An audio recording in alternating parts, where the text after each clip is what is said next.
When Rachel Martinez used her last $250 to bid on a condemned estate that the entire town called a death trap, everyone said she'd lost her mind. But when she pried open the bricked-up wall in the basement, she found a steel vault that would make her richer than she ever dreamed possible, and reveal a truth that powerful people had killed to keep buried for 40 years. The December rain hammered against the windshield of Rachel Martinez's 15-year-old Honda Civic as she sat in the grocery store parking lot, staring at the eviction notice in her trembling hands. 72 hours. That's all she had left before the sheriff would come, before her belongings would be piled on the curb, before she and her daughter Emma would officially have nowhere to go. Rachel was 34 years old, though the mirror lately showed someone who looked a decade older. Her dark hair, pulled back in a practical ponytail, showed threads of premature gray she didn't have time or money to cover. Her hands, calloused from years of cleaning houses and waiting tables, gripped the paper so tightly it began to crumple at the edges. The notice was clinical, impersonal, brutal in its simplicity. Final notice of eviction. Tenant has failed to remit payment for 3 consecutive months. Property must be vacated by December 18th. 3 months behind. She tried everything. Picked up extra shifts at Romano's Diner, cleaned houses on weekends, sold everything they didn't absolutely need. But it was never enough. The tips had dried up as the holidays approached, people holding tight to their money for their own families, their own celebrations. She couldn't blame them. She'd do the same if she had anything left to hold on to. In the back seat, 9-year-old Emma sat quietly with her library book, pretending not to notice her mother's distress. That's what broke Rachel's heart the most, her daughter's careful silence. The way Emma had learned to make herself small, to not ask for things, to accept without complaint that dinner might be crackers and peanut butter again. Emma deserved so much more. A stable home, new clothes that weren't from the thrift store, Christmas presents under a tree, a mother who didn't cry in parking lots. "Mama," Emma's soft voice cut through the drumming rain. "Are you okay?" Rachel quickly folded the eviction notice and shoved it into her purse, forcing a smile as she turned around. "I'm fine, sweetheart. Just thinking about where we're going to live." Rachel's throat tightened. Emma was too perceptive, too aware of their situation. 9 years old shouldn't carry that kind of knowledge, that kind of worry. "We'll figure something out, baby. We always do." Emma nodded, but her brown eyes held doubt. She'd heard those words before, had watched her mother figure things out by working 3 jobs, by going without meals so Emma could eat, by slowly selling off everything they owned piece by piece. Rachel started the car, and the engine coughed before reluctantly turning over. The gas gauge hovered near empty. She had maybe enough to get home and back to work tomorrow. After that, she'd need to choose between gas and groceries. The eternal calculation of poverty. Which necessity could she sacrifice today to survive until tomorrow? They drove through Riverside Falls in silence, past the decorated storefronts and holiday displays that seemed to mock their situation. This town of 12,000 people had been Rachel's home for 5 years, ever since she'd fled here with infant Emma, running from an abusive ex-husband who'd made staying more dangerous than leaving. She'd arrived with nothing but a car packed with essentials, a restraining order that felt like tissue paper, and determination to build a better life for her daughter. For a while, she'd thought she was succeeding. She'd found work, rented a small apartment, created routines and stability. Emma had started school, made friends, began to feel safe. But the cost of living kept rising while wages stayed flat, and medical bills from Emma's bout with pneumonia last year had drained Rachel's meager savings. The descent into homelessness hadn't been dramatic. No single catastrophic event. Just a slow erosion, like water wearing away stone, until there was nothing left to stand on. Their apartment was on the 3rd floor of a converted Victorian house that had seen better days. The stairs creaked under their weight. The hallway smelled of old cooking and mildew, and their unit was barely 500 square feet. But it had been theirs. A door that locked, a roof that mostly didn't leak, a place where Emma could do homework at the tiny kitchen table while Rachel paid bills she couldn't afford. Now, it was just a space they were borrowing for 72 more hours. Rachel unlocked the door, and they stepped into the cold apartment. The heat had been turned off 2 weeks ago when she'd asked the landlord for an extension, and he'd refused. They'd been getting by with space heaters from Goodwill and extra blankets, but December in Oregon was unforgiving even indoors. Emma went straight to her corner of the room. There was no separate bedroom, and pulled out her homework. Rachel watched her daughter settle on the floor with her math worksheet, using a flashlight because the overhead bulb had burned out and Rachel couldn't afford to replace it. This was how Emma had learned to live, in shadows and cold, with quiet acceptance that broke Rachel's heart a little more each day. Rachel's phone buzzed. A text from Carla, her co-worker at the diner. "Did you see the county auction notice? Old Thornton Estate, going for dirt cheap. Thought of you." Rachel frowned and pulled up the county website on her phone, squinting at the small screen. There was a property auction scheduled for tomorrow morning. The Thornton Estate, Riverside Falls. Historic property, condemned status, sold as is. Starting bid, $250. $250. Rachel checked her bank account. She had $287.43. That was supposed to cover gas, food, and hope until her next paycheck. Using it to bid on a condemned property was insane. But then again, she was 3 days from being homeless. What did she have to lose? She clicked on the property details. The listing was sparse, almost aggressively unhelpful. Built in 1952, the Thornton Estate was a 6-bedroom, 4-bathroom house on 2 acres at the edge of town. No electricity, no water service, structural damage, asbestos, potential foundation issues. The photos showed a sprawling mid-century modern structure with large windows, clean lines, and bones that suggested it had once been beautiful. Now it looked like something from a horror movie. Overgrown landscaping, broken windows, a sagging roof, walls stained with water damage. The county had seized it for unpaid taxes 5 years ago and had been trying to offload it ever since. No one wanted it.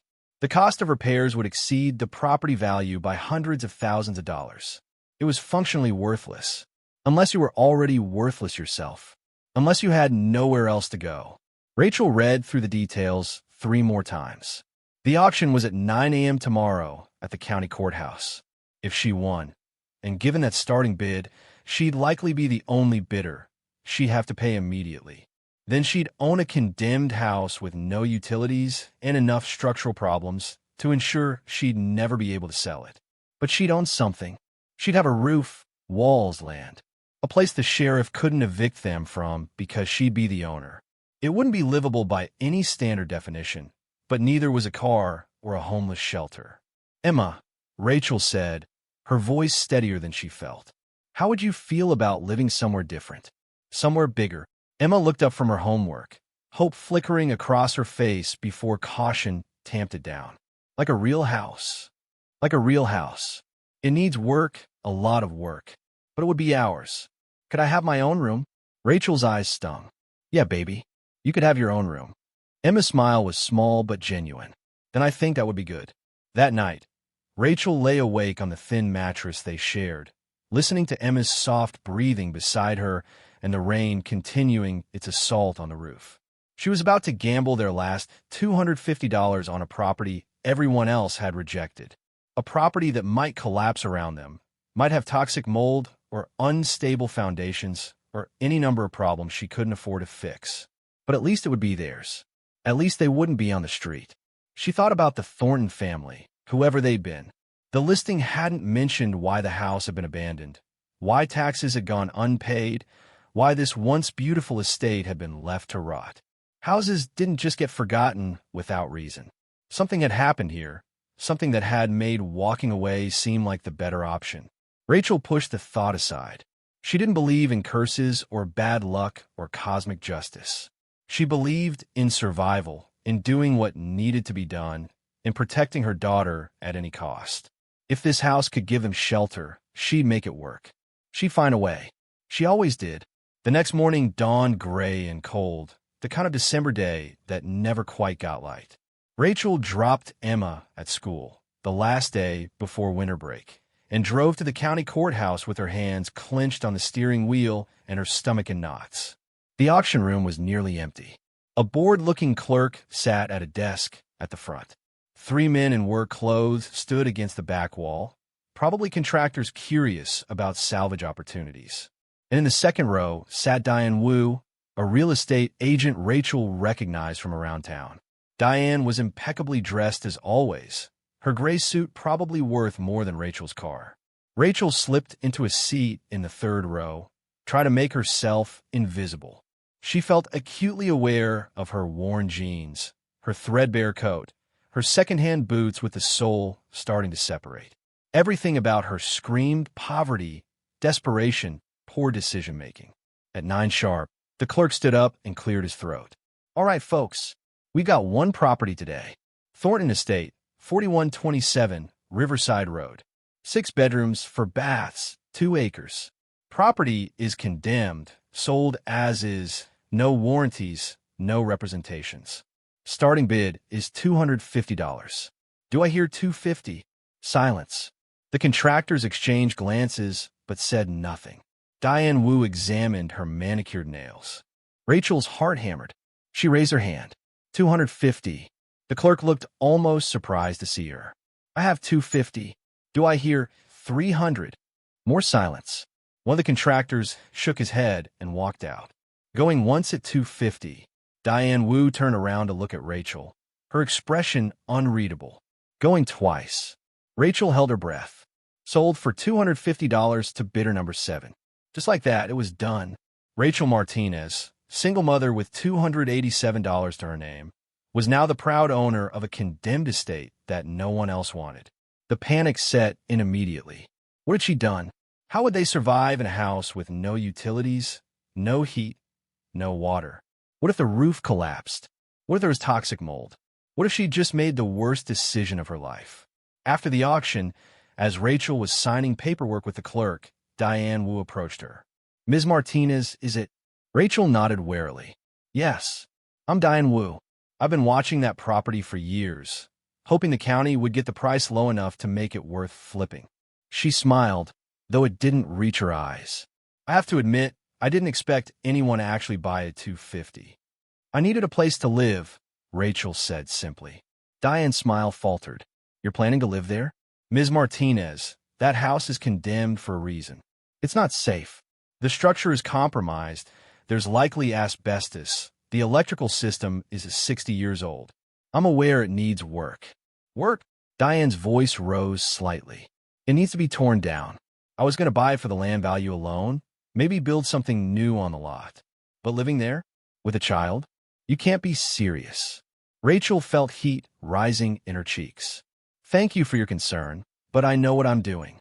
"Do you?" Diane's expression shifted to something that might have been pity. "Ms. Martinez, I don't mean to be harsh, but you've just bought yourself a money pit. You'll spend tens of thousands just to make it minimally livable. If you can't afford rent, how are you going to afford renovations?" "I'll figure it out." "By doing what?" "The property isn't even insurable in its current state. If something happens, if someone gets hurt, you'll be liable. And you won't be able to sell it for anywhere near what you'll invest. You're going to lose everything." Rachel's jaw tightened. "I don't have anything to lose." Diane studied her for a long moment. "I could offer you $400 for it right now. You make a $150 profit and walk away." It was tempting. God, it was tempting. But where would that leave her? Still 3 days from eviction. Still homeless, just with $437 instead of $287. "No, thank you," Rachel said firmly. "The house is ours now." Diane shrugged. "Your funeral. But when you're ready to unload it, and you'll be, call me. I'll still buy the land." She pressed a business card into Rachel's hand and walked away, her heels clicking on the marble floor. The clerk handed Rachel a heavy brass key and a manila folder. Property deed, tax information, and the original inspection reports. You'll need to get new inspections if you want to attempt to bring it up to code, but fair warning, I've seen the inside of that place. You've got your work cut out for you. "Is it structurally sound?" Rachel asked. "I mean, is it going to fall down?" The clerk shrugged. "It's stood this long. The bones are probably okay. They built things solid back in the 50s. But everything else? That's your problem now." Rachel took the key and the folder and walked out into the cold morning. She sat in her car for a long time, staring at the brass key in her palm. It was heavy, old-fashioned, real. The weight of it felt like responsibility, like commitment, like a choice she couldn't take back. She texted Carla, "I did it. I bought the house." The response came immediately. "OMG, are you crazy?" Maybe she was. Probably she was. But she was also a homeowner now, which was more than she'd been an hour ago. Rachel picked Emma up from school early, ignoring the secretary's disapproving look. As they drove out toward the edge of town, following the directions from the property deed, Emma was quiet, watching the landscape change from residential neighborhoods to rural properties with larger lots and more distance between houses.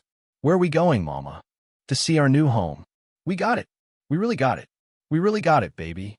The GPS led them down a long, overgrown driveway that Rachel almost missed.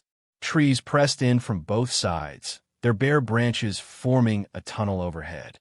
The driveway was cracked and potholed, forcing Rachel to drive slowly to avoid damaging her already fragile car. Then the trees opened up, and there it was. The Thornton estate sat on a slight rise, a sprawling mid-century modern structure of wood, stone, and glass. Even in its state of decay, Rachel could see the architect's vision: clean horizontal lines, a low-pitched roof with deep overhangs, walls of windows designed to bring the outside in. The property must have been stunning when it was new, a masterpiece of post-war optimism and American prosperity. Now it looked like it was slowly being reclaimed by the forest. Vines crawled up the stone walls. Several windows were broken, covered with plywood that had itself begun to rot. The roof sagged in places, and one section of the front facade had collapsed entirely, exposing the interior structure. The landscaping had gone wild. Overgrown shrubs, waist-high grass, trees growing where they shouldn't. Emma's voice was small. "It looks so broken, Mom." Rachel's heart sank. This was worse than the photos had suggested. Much worse. "Yeah, baby, it does. But we can fix it. We can make it beautiful again." Ow! That was the question, wasn't it? How did you fix something this broken with no money, no skills, and no help? "One piece at a time," Rachel said, trying to sound confident. "We start with making one room safe and warm. Then another. Then another. It'll take time, but we can do it." They sat in the car for a few more minutes, both of them staring at the house. Then Emma said, "I want to see inside." Rachel grabbed the flashlight from her glove box and the brass key from her pocket. They walked up the cracked front path, navigating around collapsed sections and fallen branches. The front door was massive, solid wood with a mid-century modern design, somehow still intact despite everything else falling apart. Rachel slid the key into the lock. It turned smoothly, as if it had been waiting for this moment. The door swung open with a groan of hinges that hadn't moved in years. The interior was dark and musty, but even in the gloom, Rachel could see the potential. They were standing in an enormous entry hall with soaring ceilings and a wall of windows that would have flooded the space with light if they weren't so dirty. To the left, a sunken living room with a massive stone fireplace. To the right, what looked like a formal dining area. Straight ahead, a hallway leading deeper into the house. Everything was covered in dust and debris. Water had damaged the floors in multiple places. There were holes in some walls. The smell was a mixture of mildew, rot, and something else, something old and forgotten. But the structure itself felt solid. When Rachel walked across the floor, it didn't feel unstable. The ceilings, while stained, weren't sagging. The bones were good, just like the clerk had said. "This is ours," Emma whispered, her voice echoing in the empty space. "This is ours." Emma walked slowly into the living room, her footsteps leaving prints in the dust. She touched the stone fireplace carefully, as if it might disappear. "Mama, this is the biggest house I've ever seen." "I know, baby." They explored cautiously, Rachel testing each floorboard before putting her full weight on it. The house was massive, 6 bedrooms as advertised, each one larger than their entire apartment. 4 bathrooms with stunning mid-century tile work, now cracked and mildewed but still beautiful. A kitchen that must have been state-of-the-art in 1952, with built-in appliances and miles of counter space. One of the bedrooms on the eastern side had better windows than the others, and less water damage. Rachel stood in the doorway. "This could be yours, Em. Your room." Emma's face lit up. "Really? All mine. All yours. Can I decorate it however I want?" Rachel's throat tightened. "When we can afford paint and decorations, yes. You can decorate it however you want." Emma ran into the room and spun in a circle, her arms outstretched, laughing. It was the first time Rachel had heard her daughter laugh like that in months. Free, joyful, unburdened. Maybe this crazy gamble would be worth it after all. They continued exploring. The master bedroom had an entire wall of glass overlooking the overgrown backyard and the forest beyond. Rachel imagined what this view would have been like when the house was new, carefully manicured gardens, maybe a pool, the forest kept at a respectful distance. At the end of the main hallway, they found a door that led down to the basement. Rachel opened it carefully and shone her flashlight down the stairs. They looked solid, and she could see a large space below, concrete floor, stone walls, surprisingly dry considering the water damage above. "Let's check this out," Rachel said. The basement was bigger than she'd expected, running the full length of the house. It had clearly been designed as a utility space. She could see the ancient furnace, the water heater, the electrical panel. But there's also finished space, rooms that had been used for something. Storage, maybe, or workshop. Rachel's flashlight swept across the walls and stopped on something unusual. On the far wall, there was a section that looked different from the rest. Newer bricks, a slightly different color mortar, a patch about 6 feet wide and 7 feet tall. "That's weird," Rachel murmured. "What is it?" Emma asked. "I don't know. It looks like someone bricked up part of the wall." "Why would they do that?" "Maybe there was damage they were trying to cover. Or maybe there was another room back there that they closed off." Rachel walked closer, examining the brickwork. It was definitely newer than the surrounding wall, probably done in the last 40 or 50 years. The mortar was different, the pattern slightly off. Someone had sealed something here, and they'd done it deliberately. She pressed her hand against the bricks. They felt solid, but when she knocked on them, the sound was hollow. There was definitely space behind this wall. "Mama, what's back there?" "I don't know, baby, but we're going to find out." They spent the rest of the afternoon exploring every inch of the property. The backyard was even more overgrown than the front, but Rachel could see the remnants of what had once been extensive gardens. There was a detached garage that was surprisingly intact, with space for 3 cars. And at the very back of the property, a small guest house or studio, completely separate from the main building. As the December sun began to set, Rachel and Emma sat on the front steps of their new home. They brought sleeping bags from the car, along with the camping stove Rachel kept for emergencies and what food they had left. "We're really going to live here?" Emma asked. "We're really going to live here, even though there's no electricity or heat. We'll figure it out. We've got the camping stove for cooking, and I saw a camping supply store on the way here. Tomorrow we'll get propane heaters, battery-powered lanterns, whatever we need. It'll be like an adventure." Emma leaned against her mother's side. "I like it here. It feels like somewhere we're supposed to be." Rachel kissed the top of her daughter's head. "Me too, baby. Me too." That night, they set up camp in Emma's chosen bedroom. Rachel got the camping stove working and heated up canned soup. They ate by flashlight, sitting on sleeping bags spread over the dusty floor, and it felt more like home than their apartment ever had. After Emma fell asleep, Rachel sat in the darkness, listening to the house settle around them. Old buildings made noise, creaks and groans as it expanded and contracted, wind whistling through broken windows, small animals in the walls or attic. But beneath those sounds, there was something else, a sense of history, of stories held within these walls, of secrets that hadn't been told. Rachel thought about the bricked-up wall in the basement. What had been behind it? Why had someone gone to the trouble of sealing it off? And who were the Thorntons? What had happened to this family, to this house that had led to its abandonment? She pulled out her phone and searched for Thornton Estate Riverside Falls. The results were sparse. A few mentions in historical society records, noting it as an example of mid-century modern architecture in Oregon. A county property record showing the tax default and seizure 5 years ago. But nothing about the family, nothing about why the house had been abandoned. She tried Thornton Family Riverside Falls 1950s. This time she found something, A newspaper article from 1978, scanned and archived by the local library. Prominent Riverside family disappears. Rachel's pulse quickened as she read. The Thornton family of Riverside Falls has not been seen since November 1978, according to concerned neighbors and business associates.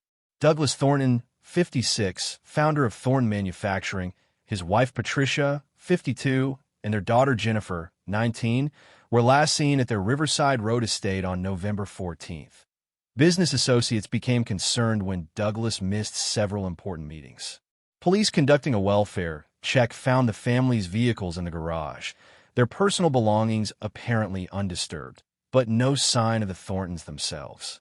The house appeared to have been left in the middle of normal daily activities. Breakfast dishes in the sink, beds unmade, coffee still in the pot. Authorities say there are no signs of foul play, but the circumstances are considered highly unusual. Anyone with information is asked to contact the Riverside Falls Police Department. Rachel felt a chill that had nothing to do with the cold. The family had vanished, just disappeared from their home in the middle of an ordinary day, leaving everything behind. No signs of struggle, no explanation, no trace. She searched for follow-up articles and found two more. One for December 1978, stating that despite an extensive investigation, no leads have been found. The Thorntons had simply vanished. The second article, from June 1979, noted that the family had been declared legally missing and their estate was in probate limbo. After that, nothing. The story had apparently died, forgotten by everyone except whoever had eventually let the property taxes lapse and allowed the county to seize it. Rachel stared at her phone screen, unease settling in her stomach. A family disappearing without a trace. A house left to rot for 46 years. A basement wall that had been deliberately bricked up at some point. These weren't coincidences. Something had happened here. Something that had made this beautiful house into something people avoided. Something no one wanted to touch, even at a bargain price. She looked at Emma, sleeping peacefully in her sleeping bag, and made a decision. Whatever had happened here was in the past. The Thorntons were long gone. Their story concluded in tragedy or mystery or whatever had claimed them. This was Rachel's house now, her fresh start, her chance to build something new from what others had abandoned. And tomorrow, she'd find out what was behind that bricked-up wall. The next morning dawned clear and cold. Rachel woke stiff from sleeping on the hard floor, her breath visible in the frigid air. Emma was still asleep, bundled deep in her sleeping bag, her face peaceful in a way Rachel rarely saw when they'd been in the apartment, always alert to threats, to the possibility of their fragile situation collapsing. Rachel quietly got the camping stove going and heated water for instant coffee. As she sipped the weak, bitter liquid, she made a mental list. First priority, basic supplies to make the house marginally livable. Second, tools to investigate that basement wall. Third, figure out some way to make money because her next paycheck from the diner wouldn't cover even a fraction of what they needed. Her phone rang, making her jump. Carla. Girl, everyone at the diner is talking about you, Carla said without preamble. They're saying you bought the haunted house on Riverside Road. Tell me it's not true. It's true. Rachel, what were you thinking? I was thinking I had 3 days before we were homeless. Carla sighed. I get that, but this place has a reputation. The Thornton disappearance was huge news back in the day. My mom still talks about it. Says the family just vanished into thin air, no explanation, no bodies ever found. People think something terrible happened there. Something terrible did happen. They let a beautiful house rot for 40 years. But that doesn't make it haunted. Have you been inside yet? We slept here last night. And it's fine. Cold, needs work, but structurally sound. It's actually amazing, Carla. 6 bedrooms, original mid-century features, 2 acres. I got it for $250 because nobody else wanted it. Their loss is my gain. Carla was quiet for a moment. You need help? I got tomorrow off. I could come out, help you clean or something. Rachel felt tears prick her eyes. That would be amazing. Thank you. We're friends for. And Rachel, be careful, okay? I know you don't believe in this stuff, but there's a reason everyone avoided that property. Just keep your eyes open. After they hung up, Rachel sat with her coffee and thought about the disappearance. November 1978. That was 46 years ago. If there were answers about what happened to the Thorntons, they were long buried, quite possibly behind that bricked-up wall. Emma stirred and sat up, rubbing her eyes. "Morning, Mama." "Morning, baby. Sleep okay?" "Better than at the apartment. It's quiet here." They had cereal with powdered milk for breakfast, then Rachel bundled Emma up. "I need to go to town for supplies. Want to come or stay here?" "Can I stay? I want to explore more." Rachel hesitated. The house was big, and there were definitely hazards, broken floorboards, sharp debris, unstable areas. But Emma was careful, and they couldn't afford the gas for multiple trips to town. "Okay, but rules. Don't go near any edges that look weak. Don't touch anything electrical. Stay out of rooms where the ceiling looks damaged. And absolutely do not go down to the basement without me. Understand?" "I understand. I'll be back in 2 hours max. If anything feels wrong, go sit in the car and lock the doors. Your phone is charged." Emma held up her old flip phone, the kind meant for emergencies only. "Call me if you need anything." Rachel drove into town with her dwindling funds and a growing sense of urgency. At the camping supply store, she bought 2 propane heaters, extra propane, battery-powered lanterns, and a hand-crank radio. At the hardware store, she got a hammer, a crowbar, work gloves, dust masks, and a heavy-duty flashlight. At the grocery store, she bought water, non-perishable food, paper plates, and plastic utensils. The total came to $143.87. She now had less than $100 to her name. The clerk at the hardware store, an older man named Hank, had given her a curious look when she checked out. "You doing some demo work?" Something like that. "You're not the one who bought the old Thornton place, are you?" Word traveled fast in small towns. "I am." Hank whistled low. "That's ambitious. You know that house has been sitting empty for 40 years. "I'm aware. You know about the family?" "I read the articles." Hank leaned on the counter, clearly settling in for a story. "My dad was a cop back then. He was one of the first responders when the neighbors called it in. He said it was the strangest thing he'd ever seen. The house was perfectly normal, breakfast on the table, TV still warm like it had just been turned off, car keys on the hook. But no people, like they'd just evaporated. What did the police think happened? Officially? No idea. But my dad always believed they ran from something. Said Douglas Thornton had been acting strange in the weeks before they vanished, paranoid, checking over his shoulder. Dad thought maybe Thornton was mixed up in something shady, and when it came time to pay the price, the whole family had to disappear. But they never found any evidence. Nothing. And believe me, they looked. Searched that house top to bottom, tore through his business records, interviewed everyone who knew them. The Thorntons just ceased to exist that day. Rachel picked up her bags. "Well, the house is mine now. Whatever happened back then, it's history." Hank gave her a long look. "Maybe, but history has a way of repeating, especially in places where bad things happened. You be careful out there." When Rachel got back to the estate, she found Emma in the living room, standing in front of the stone fireplace. Her daughter looked small in the vast space, her head tilted back to examine the soaring chimney. "Mama, there's writing here." Rachel set down the supplies and joined her. "Where?" Emma pointed to the side of the fireplace, near the floor. Rachel knelt down and used her new flashlight to illuminate the spot. There, scratched into the stone in small, careful letters. "We didn't leave. We couldn't. PT November 1978 inch." Rachel's blood went cold. PT Patricia Thornton, the wife. "What does it mean, Mama?" Rachel's mind raced. "We didn't leave. We couldn't. What could make a family unable to leave their own home? Were they being held against their will? Were they hiding from something? Or was this message written in the moments before something terrible happened? I don't know, baby. There's more over here." Emma led her to the wall beside the fireplace. More scratched letters, harder to see, but definitely there. "He knows. He's coming." "Basement." Rachel stood up slowly, her heart pounding. "He knows. He's coming. Basement." Someone had been threatening the family. Someone had known something, and the basement was key to understanding what. The bricked-up wall. "Emma, I need you to stay up here. I'm going to check something in the basement. But you said we wouldn't go down there without." "I know what I said. but I need to look at something. You stay right here by the front door. If you hear anything strange, you run outside and wait in the car." "Okay." Emma's eyes were wide, scared. "Mama, what's going on?" "Nothing, baby. I just need to check something. 5 minutes, I promise." Rachel grabbed the crowbar and the heavy-duty flashlight. Her hands were shaking.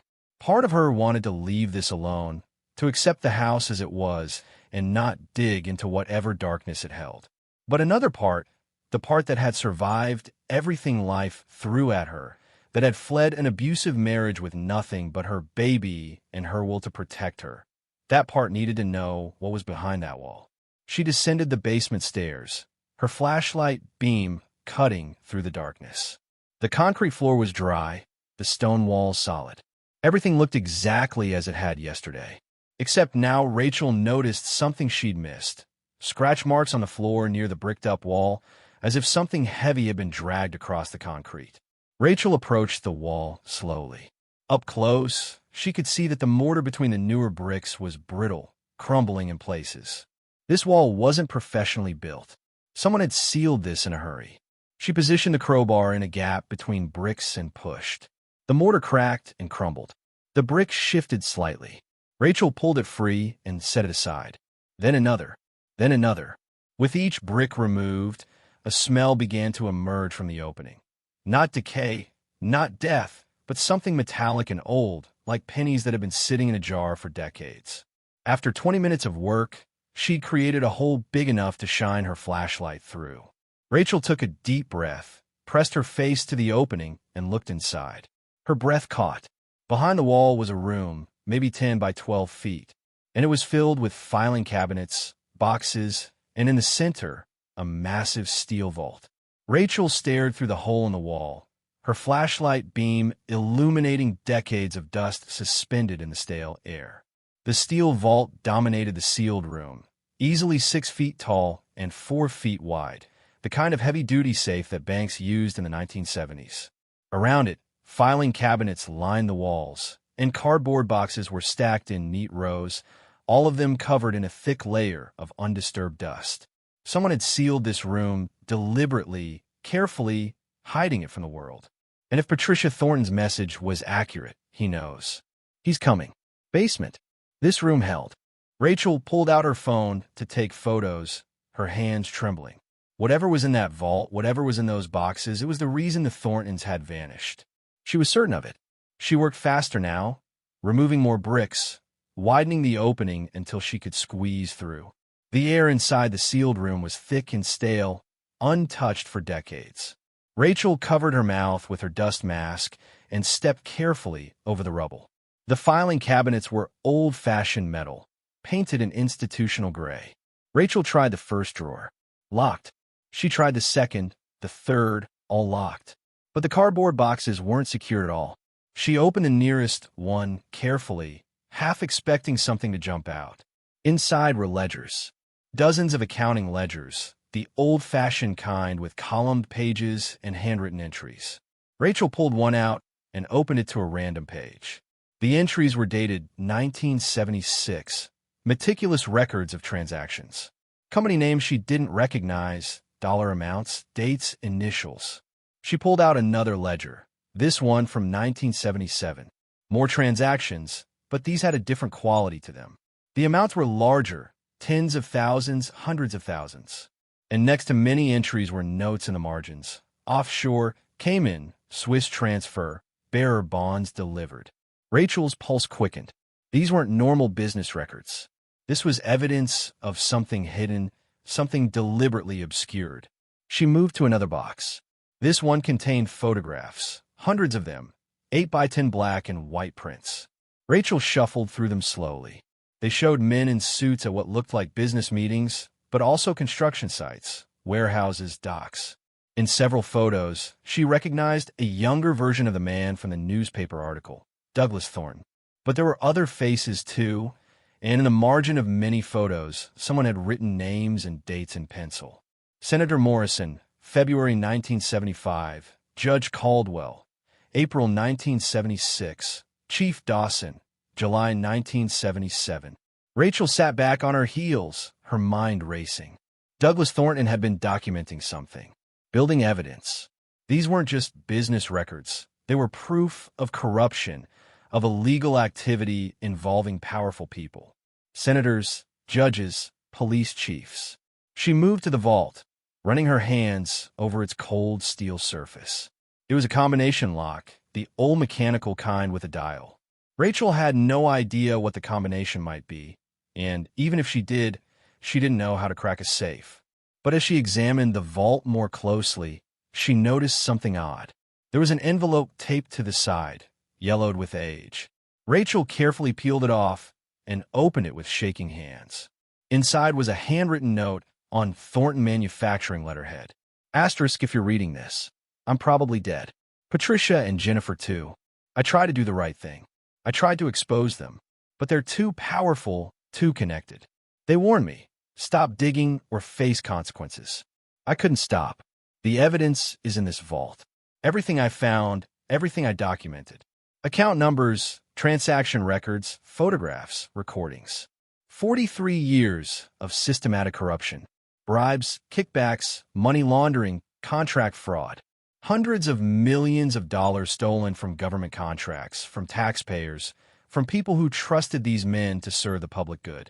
The combination to the vault, 14-31-19-07. The date we moved into this house, the date we thought we'd found the American dream. I sealed this room thinking it would protect my family, that if they couldn't find the evidence, they'd leave us alone. I was wrong. If you found this, please don't make my mistake. Take the evidence to the FBI, to the media, to anyone who can expose these people. Don't try to use it yourself. Don't try to negotiate. Just expose the truth and run. Douglas Thornton, November 14th, 1978 asterisk. Rachel read the note 3 times, her hands shaking harder with each pass. Douglas Thornton hadn't been a criminal. He'd been a whistleblower. He discovered massive corruption involving powerful people. And when he tried to expose it, they'd come for his family. And now Rachel had found what he'd hidden.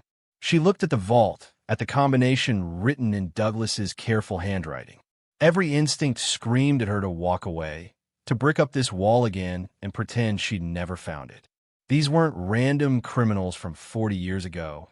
These were people with connections, with resources, with the ability to make entire families disappear. But she also thought about Douglas Thornton's final plea. Please expose the truth. Don't make my mistake. And she thought about the money. If this vault contained evidence of hundreds of millions in corruption, there had to be something of value inside. Account numbers, bearer bonds, something she could use to build a better life for Emma. Rachel's fingers found the vault's combination dial. 14-31-19-07. She spun it carefully, listening for mechanical clicks. Right to 14. Left past 14 to 31. Right to 19. Left to 07. A deep clunk echoed through the sealed room. The vault's locking mechanism disengaged. Rachel pulled the heavy door open. It moved smoothly despite its age, well-oiled and maintained. And inside, her breath stopped. The vault was organized with military precision. The top section held rows of cassette tapes, each one labeled with dates and initials. Below that, thick folders bound with string, organized by year from 1956 to 1978. On one shelf, boxes of photographs and negatives. On another, what looked like original documents, contracts, invoices, bank statements. But what made Rachel's knees weak was the bottom section of the vault. It held stacks of currency. Not modern bills, but older ones, 50s, hundreds, even some of the discontinued, larger denominations. The bills were bundled with paper bands marked with dollar amounts. $10,000, $25,000, $50,000. There had to be at least 40 or 50 bundles. Next to the cash sat 5 small wooden boxes. Rachel opened one with trembling hands. Inside, nestled in velvet, were gold coins. American eagles, Canadian maple leafs, South African Krugerrands. Easily 100 ounces of gold in this box alone. She opened another box. More gold coins, but also loose diamonds, at least 20 of them ranging for what looked like 1 to 3 carats each. The third box contained watches, Rolex, Patek Philippe, brands Rachel recognized as expensive even though she'd never owned anything more valuable than Timex. 8 watches, all of them in pristine condition. The fourth and fifth boxes held more gold coins, along with what appeared to be rare collectible coins in protective cases. Rachel sat down hard on the concrete floor, her legs unable to support her. This wasn't just evidence. This was a fortune. A hidden fortune that Douglas Thornton had accumulated, whether through legitimate business, through skimming from the corrupt scheme he was investigating, or through some other means, she couldn't tell. But it was here, in her basement, in her house. She pulled out her phone and started taking photos. The vault's interior, the cash, the gold, the diamonds, the watches, the evidence folders, the cassette tapes. She documented everything, her hands shaking so badly some photos came out blurred. Then she forced herself to think clearly. Douglas's note had warned her not to try to use this herself, to just expose the truth and run. But that was easy for him to say. He'd had a successful business, a beautiful home, resources. Rachel had less than $100 in a condemned house. And the people who'd made the Thorntons disappear, were they even still alive? This was 46 years ago. The senator, the judge, the police chief mentioned in the photos, they'd be in their 80s or 90s now if they were alive at all. How much danger could they really pose? Rachel pulled out one of the evidence folders, this one labeled 1975 to 1976 public works contracts. Inside were photocopies of contracts for road construction, bridge repairs, public building projects. Each contract had notes in Douglas's handwriting, detailing discrepancies between what was contracted and what was delivered, between what was paid and what materials actually cost. One contract in particular caught her eye. Riverside Falls Bridge reconstruction, $4.2 million. Douglas had written notes all over the margins. Actual cost, $1.8 million. Difference of $2.4 million unaccounted. Materials substandard. Bridge inspector approved anyway. Inspector equals Chief Dawson's brother-in-law. Rachel flipped through more documents. Pattern after pattern of inflated contracts, kickbacks, substandard work, and officials who looked the other way. And all of it tied back to a company called Riverside Development Corporation. She pulled out her phone and searched for Riverside Development Corporation. The results surprised her. The company still existed. It was now one of the largest construction firms in Oregon, with government contracts across 3 states. The current CEO was listed as Marcus Morrison. Morrison, like Senator Morrison from the photos. Rachel searched Marcus Morrison, Oregon. The results showed a man in his late 50s, impeccably dressed, regularly photographed at political fundraisers and charity events. And in one caption, Marcus Morrison, CEO of Riverside Development Corporation and son of the late Senator Harold Morrison. Her stomach dropped. The son. The conspirators might be dead, but their children had inherited both their wealth and their secrets. And if Rachel exposed this evidence, she wouldn't be threatening dead men. She'd be threatening some of the most powerful people in Oregon. A sound from upstairs made Rachel jump. Footsteps. Multiple people. "Emma," she called out, panic rising. No answer. Rachel grabbed her phone and the note from Douglas, shoved them in her pockets, and scrambled through the hole in the wall. She took the stairs 2 at a time and burst into the main floor. Emma was standing frozen in the entry hall. And with her were 3 people Rachel didn't recognize. 2 men in expensive suits and a woman with silver hair and hard eyes. "Ms. Martinez, I presume," the woman said, her voice cold and cultured. "I'm Victoria Morrison. I believe you found something that belongs to my family." Rachel positioned herself between the strangers and her daughter. "Emma, go to the car. Now." "She stays," Victoria said calmly. One of the men moved to block the front door. "You're trespassing," Rachel said, trying to keep her voice steady. "This is my property." "Technically, yes. Though I'm curious how a woman of your limited means managed to purchase it." Victoria walked slowly around the entry hall, examining the dusty space.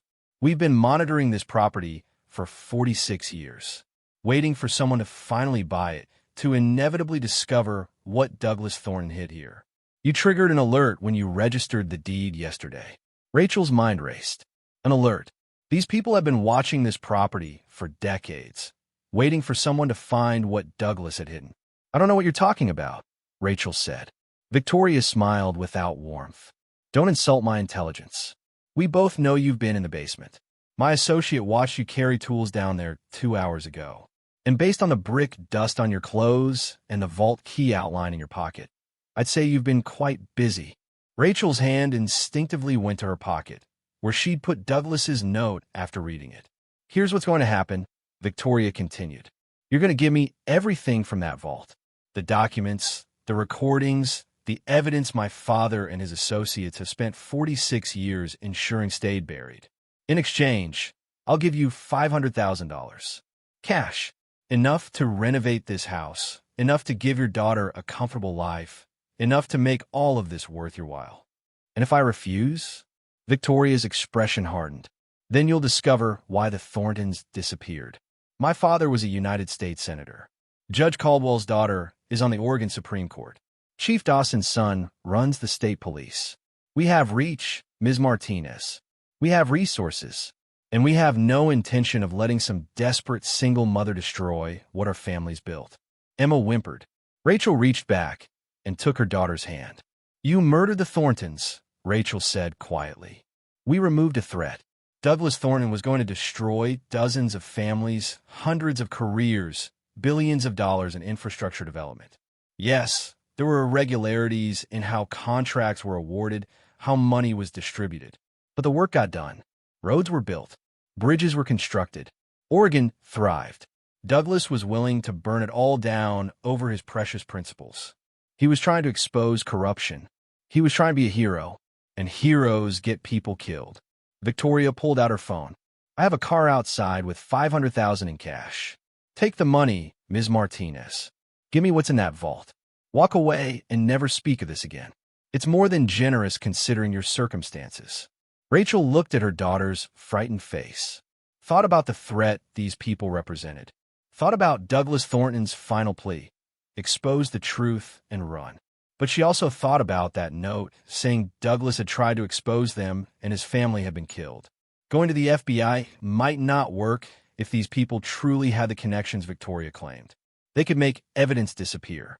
They could make Rachel disappear. I need to think about it, Rachel said. You have 30 seconds. That's not enough time to. 25 seconds. Emma's hand tightened in hers. Rachel's mind spun through scenarios, through options, through possibilities. 500,000 would change their lives. They'd be comfortable, secure, safe. All she had to do was hand over evidence of crimes committed 46 years ago by people who were probably dead anyway. But it was wrong. These people had murdered a family, and they were prepared to do it again. No, Rachel said. The answer is no. Victoria's eyes went cold. That's disappointing. I was hoping you'd be reasonable. Get out of my house. Or what? You'll call the police? Ms. Martinez, do you have any idea how quickly I could have you arrested?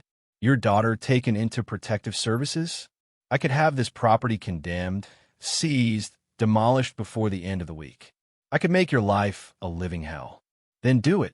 But you're not getting that evidence. Victoria stared at her for a long moment. Then she nodded to the two men. Search the basement. Bring me everything. Rachel stepped forward. You can't.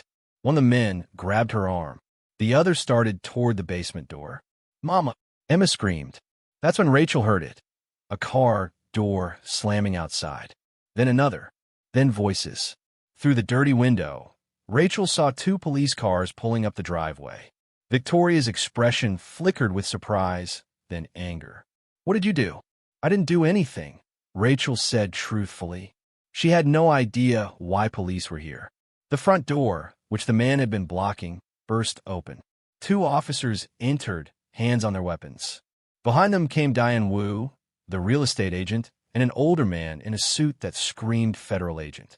Ms. Martinez, the man in the suit said. I'm Special Agent David Torres, FBI. We received a call about suspicious activity at this property. Is everything all right? Rachel's knees went weak with relief. These people broke into my house. They're threatening me and my daughter. Agent Torres looked at Victoria Morrison. Ma'am, I'm going to need you and your associates to step outside. Victoria's face was a mask of controlled fury. "Do you have any idea who I am?" "I know exactly who you are, Mrs. Morrison. That's why I'd like to have a conversation. Outside. Now." As the police escorted Victoria and her men out, Diane Wu rushed to Rachel's side. "Are you okay?" "Emma, how did you know?" Rachel asked. "I didn't. I came by to check on you because I felt guilty about yesterday, about being harsh. When I saw those cars and the broken window, I called 911. I had no idea what was really going on." Agent Torres stayed behind, his expression grave. "Ms. Martinez, I think you and I need to talk. But first, is there anything in this house that might be related to the Thornton family? Anything you might have found?" Rachel looked at Emma, at Diane, at this FBI agent who'd arrived like some kind of miracle. Then she made a decision. "There's a sealed room in the basement, with a vault. It's full of evidence of government corruption from the 1970s. And the people who just threaten me are the children of the people who committed those crimes." Agent Torres's eyes widened. "Show me." For the next 3 hours, Rachel's condemned house became a crime scene. More FBI agents arrived. Crime scene technicians, evidence specialists. They photographed everything, cataloged everything, carefully removed the contents of the vault piece by piece. Agent Torres had Rachel and Emma wait in the living room while they worked. He'd called social services to check on Emma, but when a kind-faced woman arrived and saw that Emma was healthy and safe, just scared, she'd agreed they could stay together. Finally, Agent Torres returned and sat across from Rachel. "Ms. Martinez, what you found in that basement is potentially one of the most significant corruption cases in Oregon history. Douglas Thornton documented 43 years of systematic fraud, bribery, and money laundering involving dozens of public officials. This vault contains evidence that could reopen investigations into hundreds of public works contracts worth billions of dollars. But those officials are probably dead now," Rachel said. "Many are, but their heirs benefited from those illegal gains. And more importantly, some of the conspirators are still alive. We've been building a case against the Morrison family and their associates for years, but we never had concrete evidence. Douglas Thornton gave us everything we needed. What about the money in the vault? The gold and diamonds?" Agent Torres looked uncomfortable. "That's complicated. Some of it is likely proceeds from the criminal enterprise. Some might be Douglas's legitimate assets that he hid. It will take forensic accountants months to untangle. But Ms. Martinez, under federal law, there are provisions for compensating individuals who provide crucial evidence in criminal cases. You'd be entitled to a percentage of recovered assets. How much? It varies, typically between 10 and 30%, depending on the case specifics. Given that the evidence you found could lead to the recovery of hundreds of millions in fraudulent contracts, plus the seizure of assets from the conspirators." He paused. "You're looking at a substantial reward. We're talking millions, possibly tens of millions." Rachel couldn't process the number. She just stared at him. "There's something else," Torres continued. "The currency in the vault, the old bills. We'll need to analyze them, but if they're Douglas's personal assets and not proceeds of crime, they might be released to you as the property owner. Finders keepers, essentially. That's probably close to $2 million in cash. And the gold? The diamonds? Same situation. If they're determined to be Douglas's personal property, they'd be yours. If they're evidence of crime, they're seized. But either way, you'd be compensated through the federal reward program." Emma tugged on Rachel's sleeve. "Mama, does this mean we're not in trouble?" Agent Torres smiled at her. "You're not in trouble at all. In fact, your mom is a hero. She found evidence that's going to help a lot of people." After the FBI finished processing the scene, they sealed the basement and posted an agent outside the house. Agent Torres assured Rachel they'd work as quickly as possible, but the investigation would take time. In the meantime, she and Emma could continue living in the house, and the FBI would provide protection in case Victoria Morrison or her associates tried anything else. That night, Rachel and Emma sat in their sleeping bags in Emma's room, eating takeout that Agent Torres had ordered for them, and tried to process everything that had happened. "Mama, are we going to be rich?" Emma asked. "Maybe, baby, but it's going to take time. Investigations like this can last years. What about Victoria Morrison?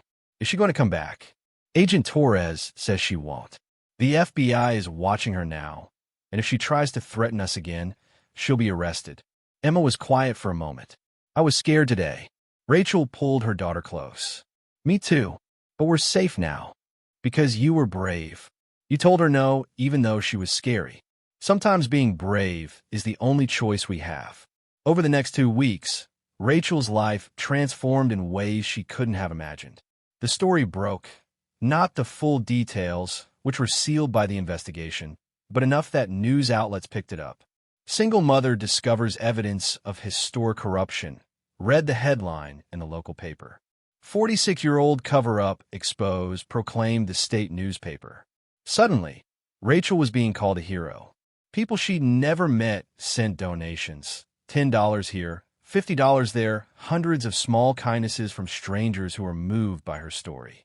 A local contractor, whose grandfather had worked for Douglas Thornton and always believed in his innocence, offered to donate labor to make the house livable. Electricians, plumbers, carpenters, tradespeople who'd been priced out of public contracts by the corrupt bidding process volunteered their time and materials. Within a week, the Thornton estate had heat and electricity. Within 2 weeks, running water. Within 3 weeks, the most damaged sections were repaired and the house was declared safe for habitation. Diane Wu stopped by regularly, no longer pitying Rachel, but genuinely impressed. You know, if you ever decide to sell, this property could be worth over $1 million now. The historic significance alone. I'm not selling, Rachel said. This is Emma's house now. This is where we're building our future. Carla visited and helped Rachel clean, awed by the transformation. Girl, you went from homeless to homeowner to hero in like 2 weeks. This is insane. It doesn't feel real, Rachel admitted. I keep waiting to wake up. But it was real. The FBI confirmed that much of the currency in the vault was Douglas's personal money, hidden to keep it away from the conspirators. As a property owner, Rachel was entitled to it, $1.8 million in total. The gold and diamonds, also determined to be Douglas's personal assets, were appraised at $3.2 million. And then there was the federal reward.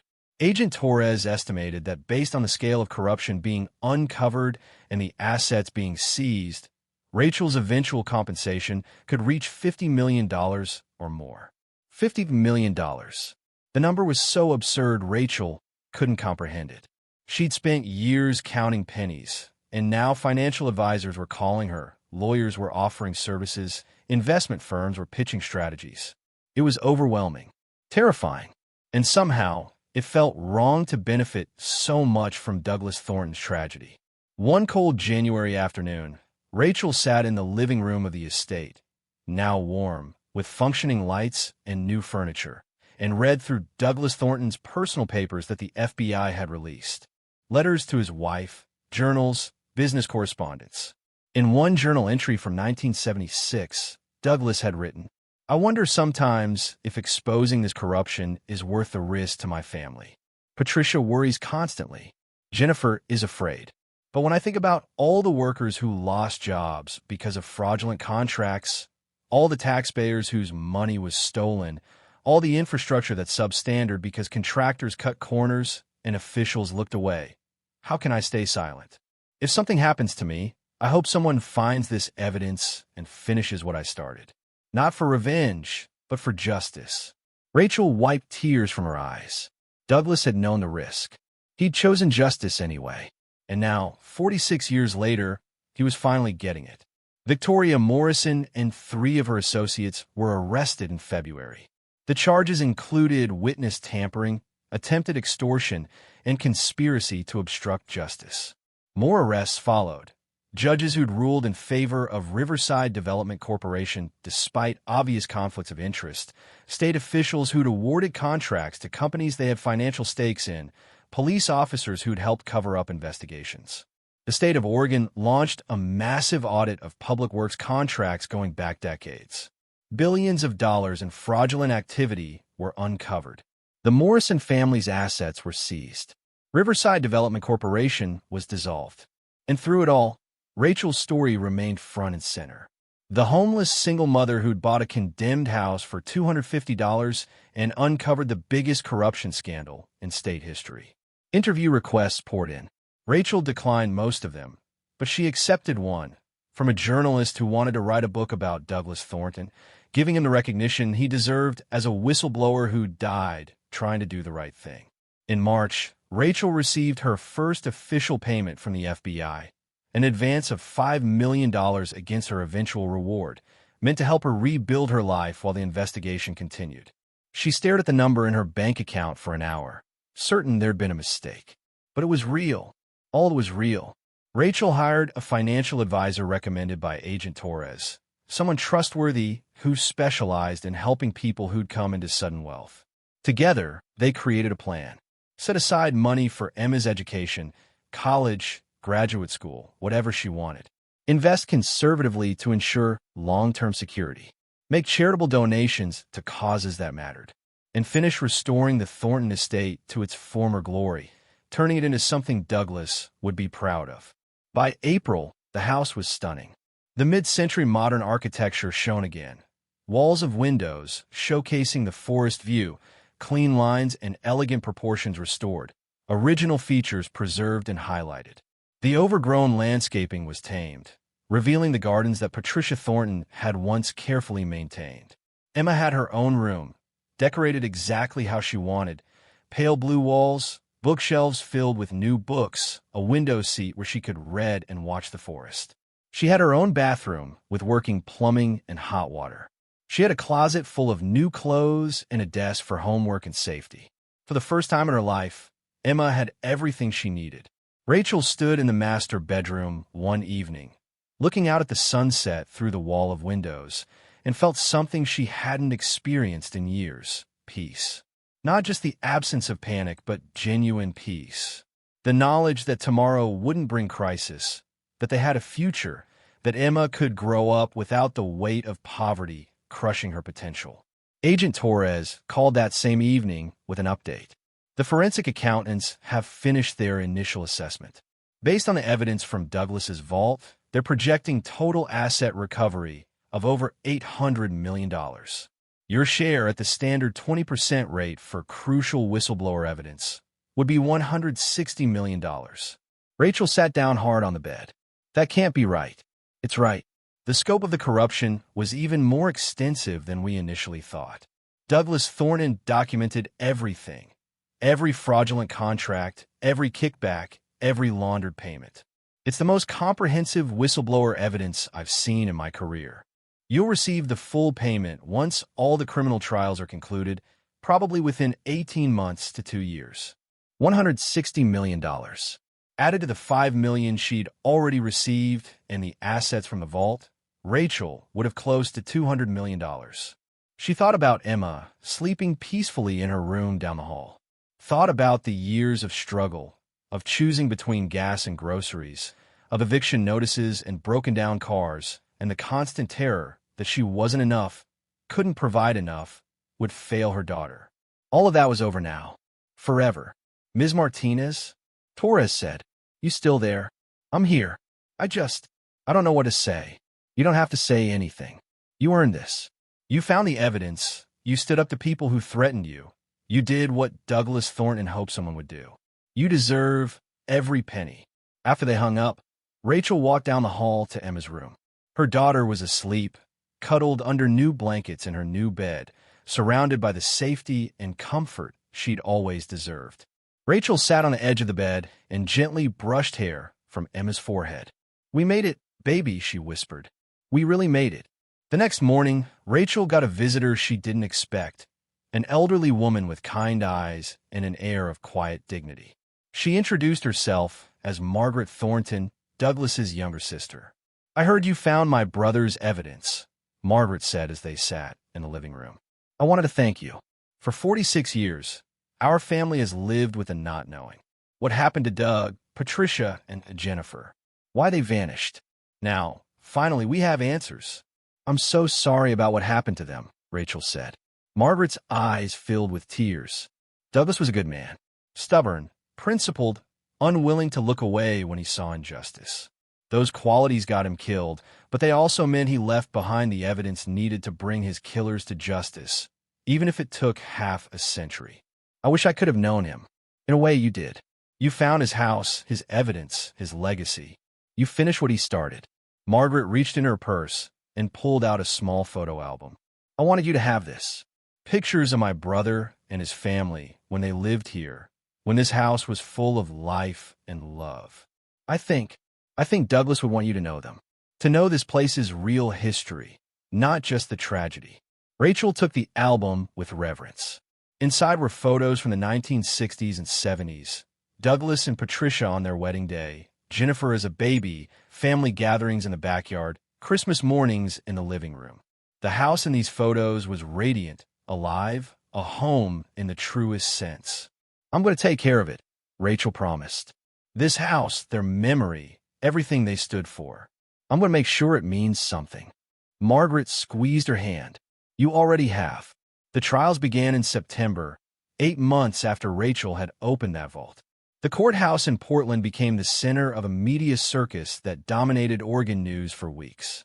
Victoria Morrison, former Judge Sarah Caldwell, Police Commissioner Robert Dawson Jr., and 14 other defendants faced charges ranging from witness tampering to conspiracy to obstruct justice to being accessories after the fact in the Thornton family murders. Rachel was called to testify in October. She wore a simple navy dress that Diane Wood helped her pick out, and she held Emma's hand as they walked through the gauntlet of reporters outside the courthouse. Agent Torres had prepared her for this moment, but nothing could fully ready her for the weight of sitting in that witness box, facing the people who'd threatened her daughter. The prosecutor, a sharp woman named Catherine Chun, walked Rachel through her testimony methodically. How she'd bought the house, how she'd found the sealed room, how she'd opened the vault, how Victoria Morrison had threatened her family. Ms. Martinez, Chun said, "Can you tell the jury what Mrs. Morrison said she would do if you didn't give her the evidence?" Rachel's voice was steady. She said, "I'd discover why the Thorntons disappeared." She said her family had reach and resources, and they had no intention of letting some desperate single mother destroy what they'd built. A murmur rippled through the courtroom. Victoria Morrison's attorney objected, but the judge overruled. "And how did that make you feel?" Chun asked. "Terrified. I thought about Douglas Thornton, how he'd tried to expose corruption and his whole family vanished. I thought about my daughter, but I also thought about what was right. These people had gotten away with murder for 46 years. I couldn't let them get away with it again." The defense tried to shake Rachel's testimony, implying she was motivated by greed, that she'd fabricated threats to justify keeping the evidence. But Rachel didn't waver. She simply told the truth, and the truth was devastating. When Agent Torres testified, he detailed how the FBI had been building a case against the Morrison family for years. Ms. Martinez's discovery was the breakthrough we needed. Douglas Thornton's evidence was meticulous, irrefutable. He'd documented everything. Tape recordings of meetings where bribes were discussed, photographs of money exchanges, ledgers showing how fraudulent contracts were structured. This wasn't circumstantial evidence. This was a complete roadmap of a criminal enterprise. The defense called character witnesses, people who spoke of the Morrison family's philanthropy, their charitable donations, their standing in the community. But the prosecution countered with victims, construction workers who'd lost jobs when companies that didn't pay bribes lost contracts, taxpayers who'd funded substandard infrastructure, families of workers who'd been killed in accidents on projects where corners had been cut. The jury deliberated for 3 days. Rachel waited at home with Emma, trying to distract herself with renovation projects, with planning Emma's 10th birthday party, with anything other than obsessing over the verdict. When the call came, Agent Torres delivered the news personally. Guilty on all counts. Victoria Morrison got 15 years. Judge Caldwell got 12. Commissioner Dawson got 10. The others received sentences ranging from 5 to 8 years. Rachel sat down on the newly restored stone fireplace hearth and let herself cry. Not from relief, though there was that, but from grief for the Thornton family, for the justice that had taken 46 years, for the price Douglas and Patricia and Jennifer had paid. They're reopening the investigation into the Thorntons' deaths, Torres added quietly. With cooperation from the convicted, we may finally get answers about what happened that night. Those answers came 2 months later. Robert Dawson Jr., facing his sentence and seeking some measure of redemption, confessed to what his father had told him on his deathbed. Douglas Thornton had been taken from his home on November 14, 1978, along with his wife and daughter. They'd been driven to a remote location in the Cascade Mountains. They'd been killed and their bodies buried in a place that would never be found. My father said they tried to make Douglas destroy the evidence first. Dawson testified, his voice breaking. They tortured him for hours, trying to get him to reveal where he'd hidden the vault. But he never told them. Even when they threatened to kill his wife and daughter in front of him, he stayed silent. He died protecting that evidence. The location of the bodies was never recovered, but at least the Thornton family, including Margaret, now in her 80s, had closure. A memorial service was held at the Riverside Falls Cemetery in December, exactly 46 years after the family had vanished. Rachel and Emma attended, along with hundreds of community members and every FBI agent who'd worked the case. Margaret asked Rachel to speak. Standing at the podium, looking out at the crowd, Rachel felt the weight of the moment. "I never knew Douglas, Patricia, or Jennifer Thornton," she began. "But I know what they stood for. They stood for truth, for justice, for the belief that doing the right thing matters more than staying safe. Douglas could have looked away when he discovered corruption. He could have protected himself and his family by staying silent. But he didn't. He documented everything, built a case, prepared evidence that would survive even if he didn't. And Patricia stood by him, knowing the danger. Jennifer trusted her parents, even in those final terrible moments." Rachel's voice caught. They paid the highest price for their principles. But their sacrifice wasn't in vain. Because of them, hundreds of millions in stolen money is being returned to the public. Because of them, corrupt officials are facing justice. Because of them, the system they believed in, even when it failed them, is working the way it should. Their legacy isn't just the evidence they left behind. It's the reminder that one person, one family, standing for what's right can change everything. The applause was thunderous. Afterward, Margaret hugged Rachel tightly. "Thank you for giving them a voice. For making their deaths mean something. They gave me everything," Rachel said. "This house, this life, this chance. The least I could do was honor their memory." As winter gave way to spring, Rachel's life settled into a rhythm she'd never experienced before: stability. She hired a housekeeper, not because she couldn't clean, but because it felt important to give someone else the job she'd done for years, to pay them well and treat them with respect. She enrolled Emma in a private school where her daughter thrived, making friends and joining the drama club and getting straight A's without the constant stress of poverty weighing her down. The financial advisor helped Rachel establish a foundation, the Thornton Justice Fund, dedicated to supporting whistleblowers and their families, helping people who risked everything to expose corruption. She endowed it with $50 million, ensuring it would continue Douglas's work long after she was gone. She donated to the Riverside Falls community, funding a new library, upgrading the homeless shelter, establishing scholarships for single parents trying to finish their education. The town that had once pitted her now celebrated her. But Rachel was careful not to let the recognition change who she was.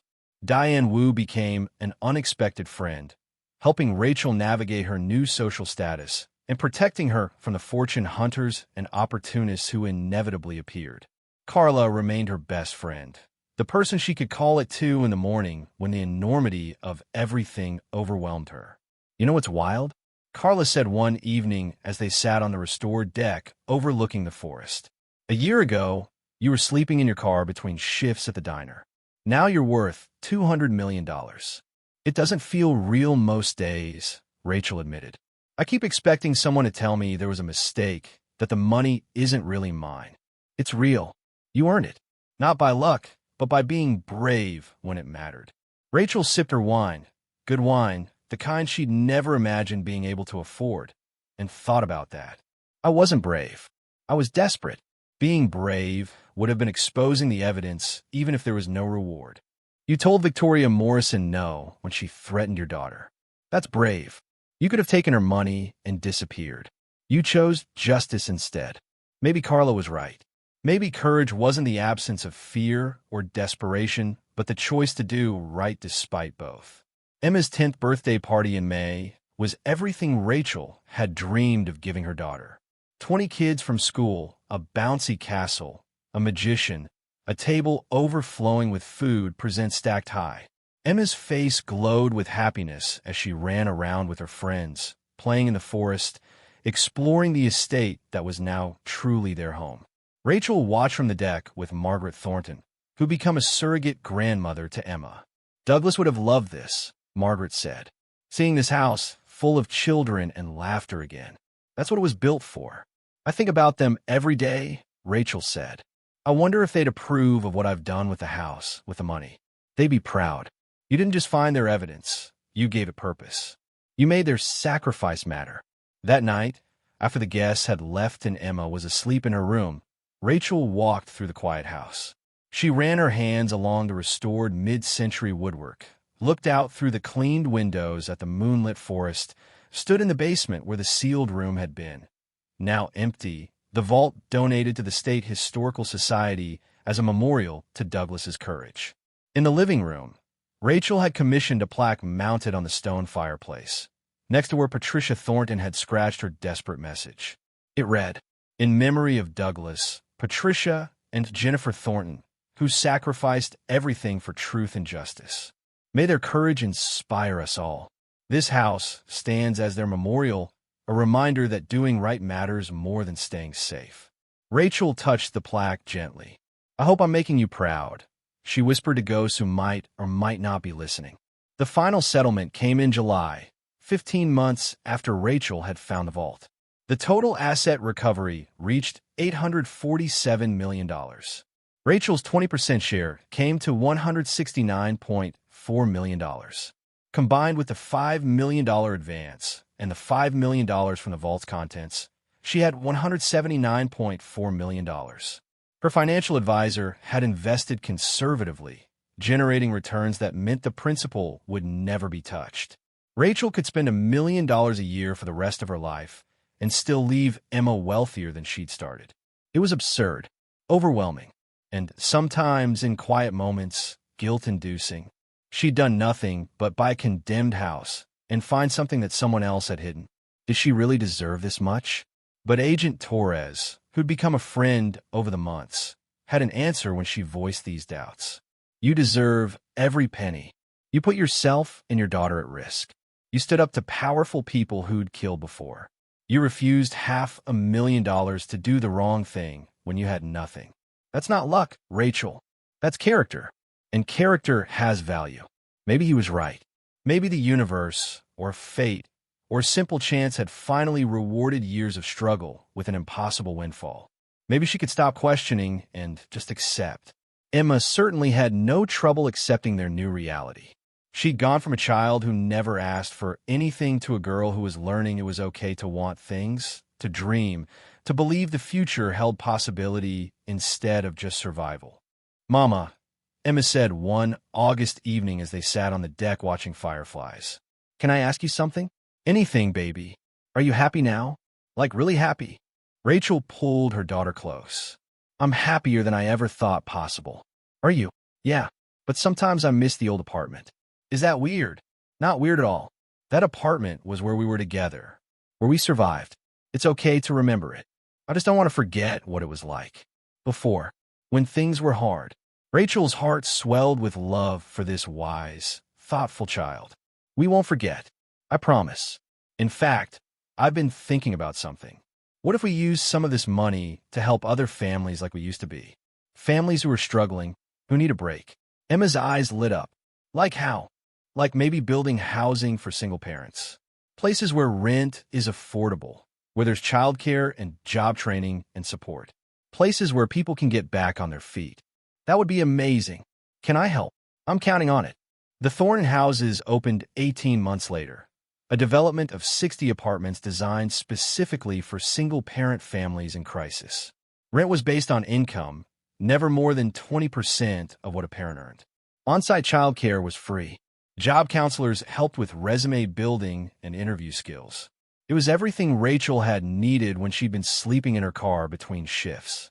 At the ribbon-cutting ceremony, with reporters and city officials and families who'd already moved in, Rachel stood with Emma beside her and Margaret on her other side. "This project is named for the Thornton family," Rachel said into the microphone.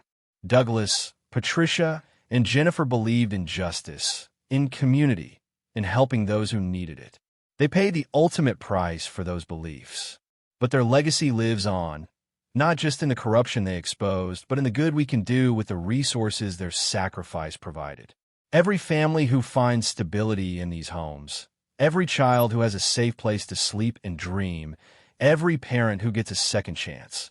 That's the Thornton legacy. That's what their courage made possible. The crowd applauded. Rachel looked at Emma, who was clapping enthusiastically, her face bright with pride. This girl who'd once asked for nothing now understood the joy of giving, the importance of using privilege to help others. 3 years after buying the condemned house for $250, Rachel stood in the same courthouse where she'd testified at the Morrison trial. This time, she was there for a different reason. Douglas Thornton was being posthumously awarded the Presidential Medal of Freedom for his whistleblowing efforts. Margaret accepted the medal on her brother's behalf, tears streaming down her face as the citation was read, for extraordinary courage in documenting and exposing government corruption at tremendous personal cost. Douglas Thornton's evidence has led to the recovery of nearly $1 billion in fraudulent contracts, the prosecution of corrupt officials, and reforms in public contracting that will protect taxpayers for generations to come. Afterward, at a private reception, Rachel met families of other whistleblowers, people who'd exposed corporate fraud, government abuse, environmental crimes, people who'd lost jobs, faced threats, sacrificed security for principle. They thanked Rachel for what the Thornton Justice Fund had done to support their families during investigations. "You gave us hope," one woman said. "When my husband exposed fraud at his company and we lost everything, your foundation paid our mortgage for a year. It meant we could keep fighting instead of giving up." These moments reminded Rachel why the money mattered.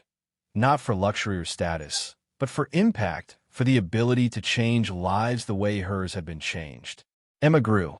At 13, she started volunteering at the Thornton houses, helping with childcare and tutoring younger kids. At 15, she wrote an essay about her mother's courage that won a national contest.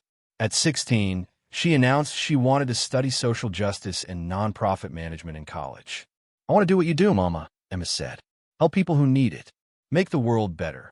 Rachel hugged her daughter, this remarkable young woman who'd gone from a child trying to make herself small in a cramped apartment to someone who wanted to take up space in the world, to matter.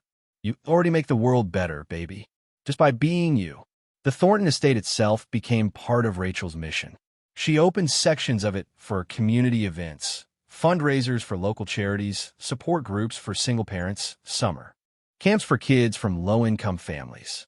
The house that had stood empty and feared for 46 years now rang with voices and purpose. Rachel kept the master bedroom for herself and Emma's room exactly as Emma wanted it. But the other 4 bedrooms became guest rooms for families in crisis. Women fleeing abuse, teenagers aging out of foster care, families displaced by emergencies. The Thornton estate was no longer just a home, but a sanctuary. On the 5th anniversary of buying the house, Rachel hosted a celebration. The guest list included Margaret Thornton, now 89 and frail, but still sharp as ever, Agent Torres, and the FBI team who'd worked the case, Diane Wu and Carla, families from the Thornton houses, community members who'd helped restore the property, and Emma, now 14 and serving as co-host. As the sun set over the forest and string lights twinkled across the deck, Rachel stood to speak. 5 years ago, I used my last $250 to buy this house. I was desperate, homeless, out of options. Everyone told me I was crazy. And they were right, it was crazy. But it was also the best decision I ever made. She paused, looking around at the crowd. This house gave me shelter. It gave me hope. And then it gave me Douglas Thornton's evidence. which changed not just my life, but hundreds of lives. That evidence exposed corruption, brought justice, and provided resources that I've tried to use the way Douglas would have wanted, to help others, to fight for what's right, to make this world a little more fair. Rachel's voice grew thick with emotion. I think about the Thornton family every day, about their courage, about the price they paid, about the legacy they left. And I'm grateful that I found this house, grateful that I had the chance to finish what Douglas started, grateful that their sacrifice continues to matter. She raised her glass. To Douglas, Patricia, and Jennifer Thornton, may we all have the courage to stand for what's right, even when it costs us everything. To the Thorntons, the crowd echoed. As the party continued into the evening, Rachel found Margaret sitting alone on a bench overlooking the forest. She joined her, and they sat in comfortable silence for a while. "You've done well by them," Margaret finally said. "Better than I could have imagined. I've tried to be worthy of what they gave me. You've been more than worthy. You've been exactly who they needed, someone who understood struggle, who knew what it meant to fight for survival, who could take their evidence and turn it into something that helped people. A wealthy person who'd never known hardship might have just kept the money. But you understood the value of a chance. So you give chances to others." Margaret took Rachel's hand. "I'm 89 years old. I don't have much time left, but I'll die knowing my brother's death meant something. That's a gift you gave me. Thank you." Rachel squeezed her hand, unable to speak past the lump in her throat. Margaret died peacefully in her sleep 3 months later. At her funeral, Rachel read a letter Margaret had left for her. "Dear Rachel, if you're reading this, I've gone to join Douglas, Patricia, and Jennifer. I'm not afraid. I lived a long life, and because of you, I lived to see my brother vindicated. You gave me closure, justice, and hope. You took a tragedy and built something beautiful from it. The house is alive again. The evidence mattered. Good triumphed, even if it took 46 years. Thank you for finishing what Douglas started. Thank you for being brave when you were terrified. Thank you for choosing justice over safety. You're the hero of this story, Rachel, even if you don't see yourself that way. Live boldly, love deeply, and keep fighting for people who need it. That's the Thornton legacy now, yours to carry forward. With love and gratitude, Margaret." Rachel folded the letter carefully and kept it in her desk drawer, pulling it out whenever doubt crept in, whenever she questioned whether she deserved this life. Years passed. Emma graduated high school as valedictorian, gave a speech about her mother's courage and the Thornton legacy, and went to Stanford on a full scholarship she didn't need but had earned on merit. The Thornton houses expanded to 3 cities. The Thornton Justice Fund supported over 200 whistleblower families. And Rachel, now 42 years old, had built a life she never could have imagined. She still drove past the apartment building sometimes, the place where the eviction notice had started everything. The studio unit was occupied by a young family. She bought the building 3 years ago and kept the rents affordable, making sure no one else faced homelessness over a few missed payments. Rachel had learned something profound through this journey. Wealth's true value wasn't in luxury, but in security and opportunity. The ability to help others. The freedom from fear. The chance to build instead of just survive. On the 10-year anniversary of finding the vault, Rachel stood in the basement where it had all begun. The brick wall was gone now, replaced by a glass memorial display showing photographs of Douglas Thornton's evidence, his story, his courage. Visitors to the estate could see where history had been made, where one man's refusal to stay silent had eventually brought justice. Rachel touched the glass gently. "I hope I've done right by you," she whispered. "I hope you be proud of what your sacrifice built." She climbed the stairs back to the main floor, where Emma was visiting from college with friends, their laughter filling the house. This was what the Thornton estate was meant for: life, joy, purpose. Rachel had bought a condemned house for $250 when she had nowhere else to go. She'd found evidence worth nearly $1 billion. She'd received a reward of close to $200 million. But the real treasure wasn't the money. It was the chance to transform not just her own life, but hundreds of others. It was the opportunity to finish what Douglas Thornton started, to make his sacrifice matter, to prove that courage and justice could triumph even against overwhelming odds. It was learning that sometimes the most broken things, a condemned house, a desperate single mother, a sealed vault full of secrets, could become the foundation for something beautiful. And it was understanding that the greatest wealth wasn't in what you had, but in what you did with it. Rachel walked out onto the deck and looked at the forest, the gardens, the home she'd built from ruins. The home that had saved her and that she, in turn, had saved. "Thank you," she said to the house, to the Thorntons, to the universe that had guided her here. "Thank you for the chance." And the house, alive with laughter and purpose and hope, seemed to answer back, "You're welcome." Thank you so much for watching until the end. If you love this story, check out the other videos on your screen now. I think you'll really enjoy them. And don't forget to subscribe if you haven't already. See you in the next story.